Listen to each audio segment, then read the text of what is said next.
Digital currency और digital धोखाधड़ी भारत सहित पूरे विश्व में चरम पर है। अकेले भारत में 10,000 से ज्यादा लोगों के साथ हर दिन ऑनलाइन धोखाधड़ी के केस हो रहे हैं। इसका एक मुख्य कारण ये भी है कि भारत में एक तो ज्यादातर लोग पढ़े लिखे नहीं हैं और जो पढ़े लिखे हैं अधिकतर वे उन अनपढ़ों से ज्यादा मूर्ख बनने को तैयार खड़े हैं। इसका कारण जो हमारी शिक्षा पद्धति है वह मैकाले नाम के एक अंग्रेज ने बनाई थी।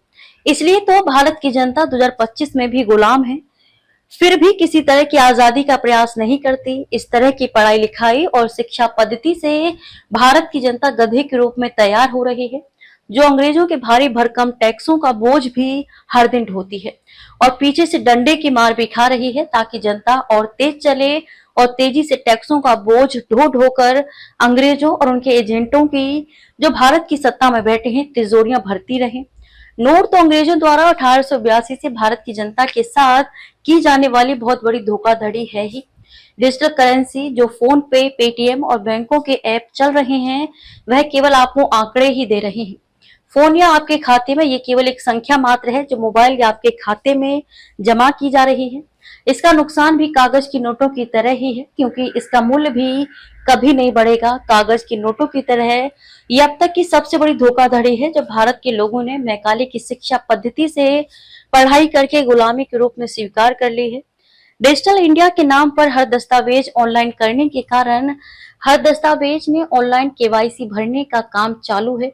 इसीलिए इस डिजिटल इंडिया के मोदी सरकार के दस्तावेज को भरने के नाम पर भी रोज हजारों लोग लुट रहे हैं। हर जगह ओटीपी चाहिए और ओटीपी से रोज हजारों लोगों से ज्यादा के खातों से करोड़ों रुपए उड़ाए जा रहे हैं। भारत के अधिकतम लोगों को मालूम ही नहीं कि किसे ओटीपी देना है किसे नहीं। सरकार विदेशों की तरह भारत में लूटने के तरीके तो चालू कर देती है लेकिन बहाना बनाने के लिए भी कोई प्रशिक्षण या ट्रेनिंग भारत की जनता को नहीं देती, जिससे जानकारी के अभाव में भारत की अधिकतम जनता हर दिन लुटती रहती है। सरकार ने एक काम बहुत अच्छा किया था कि लोगों को जागरूक करने के लिए हर फोन में कॉलर ट्यून सुनाने का अभियान चलाया था, जिसमें कई लोग शेखी मारते हुए दिखाई दिए कि हमने इसे बंद करा दिया। ये जो कॉलर ट्यून बंद कराने वाले लोग थे ये भी सरकार के ही दलाल जैसे लग रहे थे, क्योंकि जो नकली और झूठी साजिश रचकर कोरोना वायरस की महामारी के समय कॉलर ट्यून पूरे देश के मोबाइलों में बज रही थी उसे तो किसी ने बंद नहीं कराया। उस कोरोना वायरस की महामारी की कॉलर ट्यून से भारत की जनता को डरा डरा कर मानसिक रूप से बीमार किया गया था। इस डिजिटल धोखाधड़ी की जानकारी देने वाली कॉलर ट्यून से तो बहुत सारे पढ़े लिखे और अनपढ़ लोगों को हर दिन याद तो आ जाता कि हर रोज हजारों लोग डिजिटल धोखाधड़ी से लुट रहे हैं, इसलिए वे सतर्क और सावधान रहते। इसके लिए एक सबसे अच्छा उपाय ये भी है कि आप जिस मोबाइल नंबर से अपना बैंक खाता लिंक किए हुए हैं उस सिम को आप अलग मोबाइल में रखकर चलाइए और उससे हर प्रकार की डिजिटल धोखाधड़ी से संभाल कर इस्तेमाल कीजिए।